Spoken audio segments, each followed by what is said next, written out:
अरे अरे का हो तू यहाँ का करे चली लू घमवा में बोला का बात बा हेने आई पहले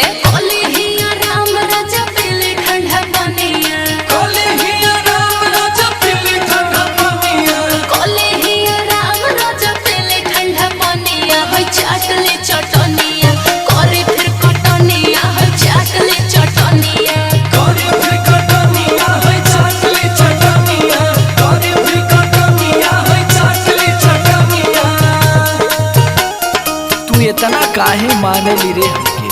हमके आयल होती ना हम आराम से। अरे का कहे जी दिन रात तो हमके राउरे नु चिंता रहेला यही से नु भाग के आईनी हां कि कुछ खैले हो कि ना खैले हो चल के पहले कुछ खा ली। अब रुका सुना काहे